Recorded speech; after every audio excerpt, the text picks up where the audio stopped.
Hi there, you're watching Gardens and Graveyards. My name is Charisma and today we are in the garden and we're gonna plant 3 plants. And they look terrible because it's warm and they haven't been watered. So we've got this Echinacea.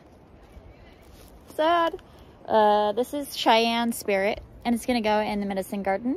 You can kind of see that it has this beautiful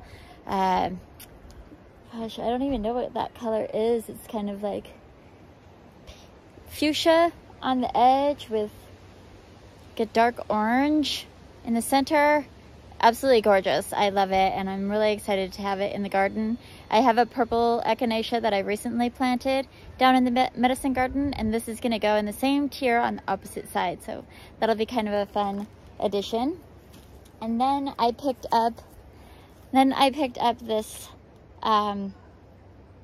Daylily. This is Prairie Blue Eyes, and I will pop a picture up on the screen so you could see the actual color. It's like this dark purple edge with a white throat, and I'm going to plant it over by the other daylilies, which actually means that I have to move some pots out of the way first, but that is okay. And then I have a little tiny spruce, I think it's a spruce, a little evergreen that I'm going to be putting in the what we were calling the mermaid garden, but we realized that you actually can't see the garden at all from anywhere until you turn around the corner, and then there it is. So we're actually renaming it to the Siren Secret Garden or something like that, you know, Secret Siren Garden. Oh, I don't even know what it is now. It's gonna get dubbed the Secret Garden, but I like the idea of keeping it with the mermaid and the siren, because I did create that walk to look like a beautiful mermaid. All right, so I do have Plantone. Wow, we've got motorcycles going on. That is very unusual in this area. We have some visitors visiting, our neighbors. And then I have my auger. So I'm gonna move those pots where those motorcycles are going, and then we'll get to planting. All right, so this is the area that we're going to plant the Daylily, Prairie Blue Eyes, from Peoria Gardens, which is fun because I didn't pick it up at Peoria Gardens, but I just discovered them this year and I love them. So it feels really good to support them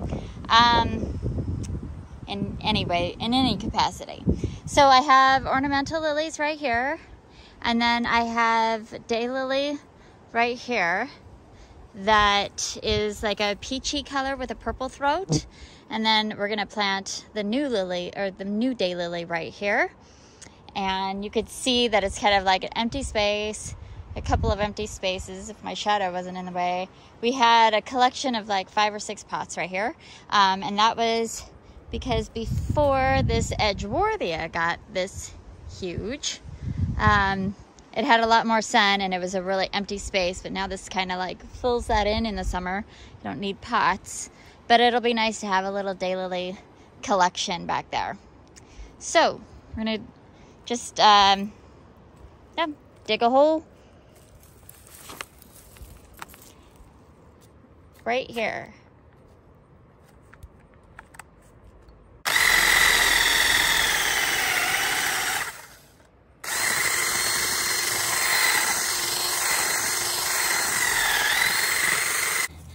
Ready to plant. We're gonna put a little bit of Plantone in it.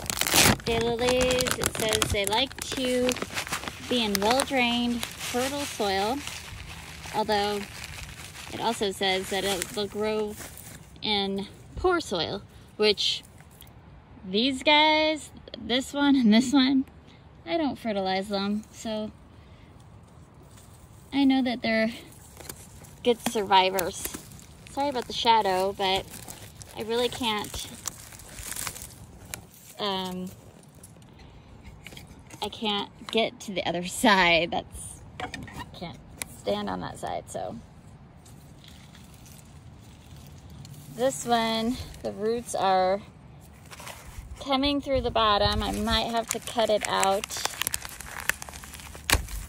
Oh, well, it broke anyway, so there we go.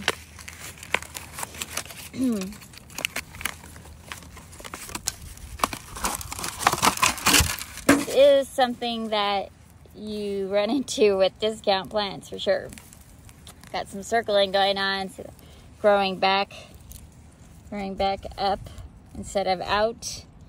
And so I don't necessarily want to cut them, I just want them to loosen up so that they could grow in the right direction.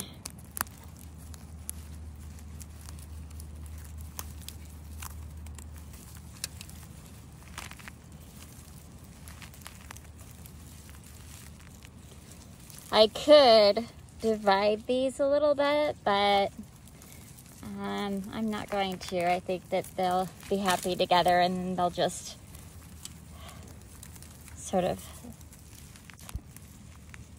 clump out eventually. There we go. Nice. Okay. This side. Let's take these dead leaves off. Good. Okay. All right. Let's get her in there. I'll just maybe put a big rock right back there. I think that would look nice. It'll help this. There's a little bit of a tier right here. So I think I'll put a rock right behind her just to help stabilize the ground a little bit. And then water her in.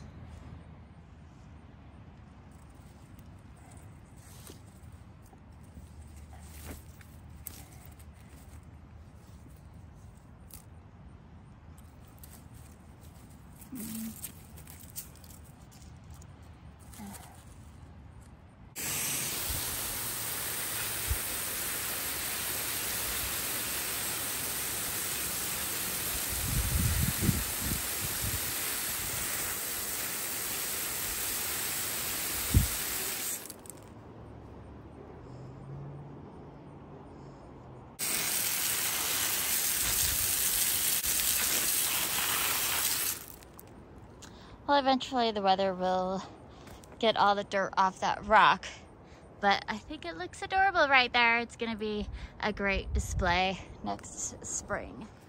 Okay, let's grab this and put her in the ground.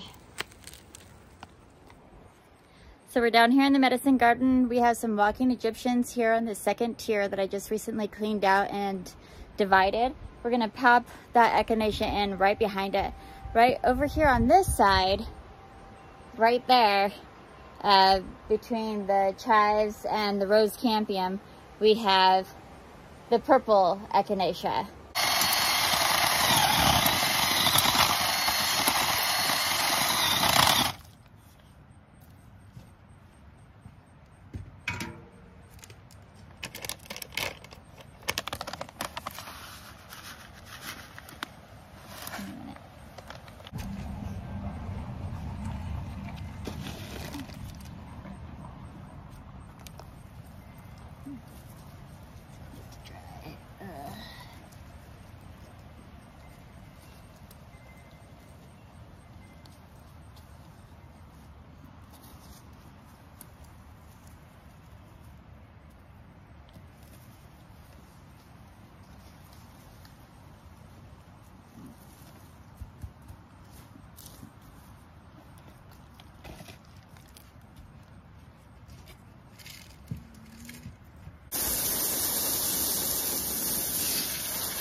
Oh, that was so fun. So at Echinacea is zones 4 through 10, and they will grow about 20 inch by 20 inch, thereabouts. And I think it's going to fill in that space really beautifully. It's going to be a really fun pop of color, because I really just don't have color in the herb garden, and I needed to add some herbs that have color, so I'm excited about that. Anyway, let's get into the secret garden and get our little evergreen planted, and we can be done for the day. It's getting kind of warm, which, as I've explained before, warm here means it's probably creeping in the upper 60s now. But it feels really nice in the shade. Like, this is perfect weather. So let's just get set up and plant this guy.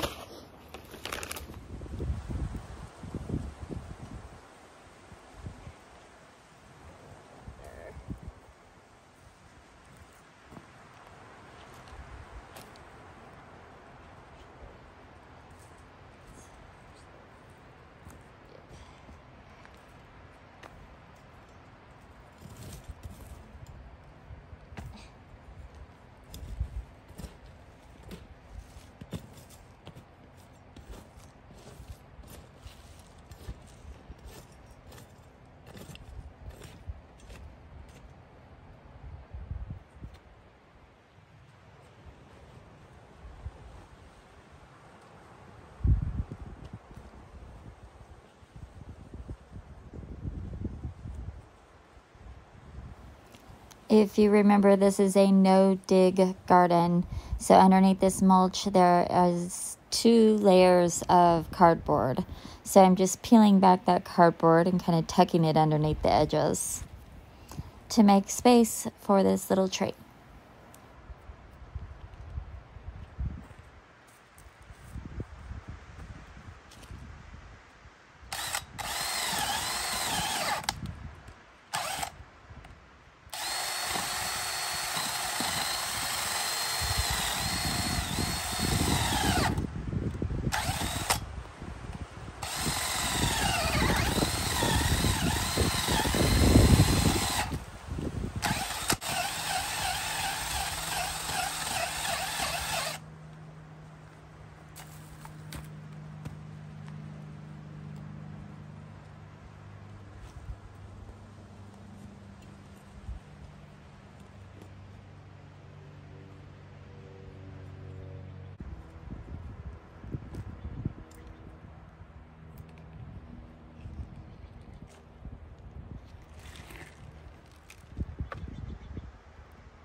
Oh, it's so cute.